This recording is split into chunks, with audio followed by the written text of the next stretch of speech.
السلام علیکم ورحمۃ اللہ وبرکاتہ۔ امید ہے کہ آپ لوگ خیر و عافیت سے ہوں گے، بالکل ٹھیک ٹھاک ہوں گے۔ آج میں آپ کی خدمت میں ایک اہم بات رکھنے جا رہا ہوں جو بہت ضروری ہے اور نہایت ضروری چیز ہے۔ دیکھیے، نماز پڑھنے کے لیے بدن کا پاک ہونا بہت ضروری ہے، اور بدن پاک جب ہی ہوتا ہے جب آپ نہاتے ہو۔ اور نہانے میں 3 چیزیں ایسی ہیں جس کے کرنے سے بدن پاک ہوتا ہے۔ اگر آپ وہ 3 چیز کو نہیں کرتے ہیں تو آپ جتنی مرضی غسل کر لیجئے، جتنی مرضی آپ اپنے اوپر پانی بہا لیجئے، آپ کا بدن پاک نہیں ہو سکتا۔ بدن پاک ہونے کے لیے 3 شرطیں ہیں، 3 فرض ہے جس کو آپ کریں گے تبھی بدن پاک ہوگا۔ اگر آپ نہیں کرتے ہیں تو بدن پاک نہیں ہو سکتا۔ وہ 3 چیزیں کیا ہے جس کے کرنے سے بدن پاک ہوتا ہے؟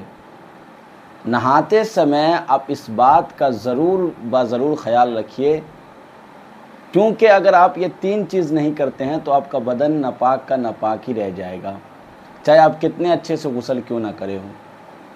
پہلا چیز یہ ہے کہ کلی کرنا، غرغرہ کے ساتھ کلی کرنا، اور دوسری چیز یہ ہے کہ ناک میں پانی ڈالنا، ناک کے نرم ہڈی تک پانی پہنچانا۔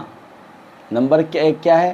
کلی کرنا، اور نمبر 2 ہے ناک میں پانی پہنچانا، اور نمبر 3 ہے سارے بدن پر اس طرح سے پانی بہانا کہ ایک بال کے برابر بھی جگہ خشک نہ رہ پائے۔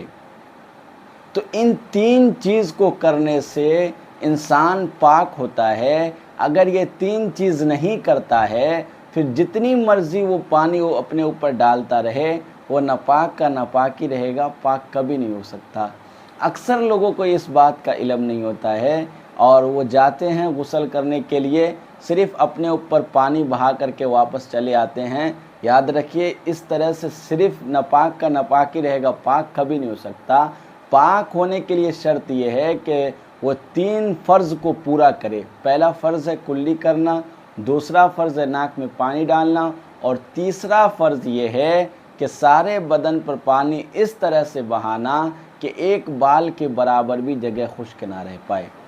تو ان 3 چیز کو جب ہم کریں گے تب جا کر کے ہمارا بدن پاک ہوگا، پھر جا کر کے ہمارا غسل ہوگا، پھر وضو ہوگا، پھر نماز ہوگا۔ اگر یہ 3 چیز آپ نہیں کرتے ہیں تو آپ کا غسل نہیں ہوا، پھر آپ کا وضو بھی نہیں ہوگا، پھر آپ کا نماز بھی نہیں ہوگا۔ تو نماز پڑھنے کے لیے سب سے پہلے غسل ضروری ہے، اور غسل میں یہ 3 چیزیں ضروری ہے جو میں نے بتائی ہے، یہ بہت اہم ہے۔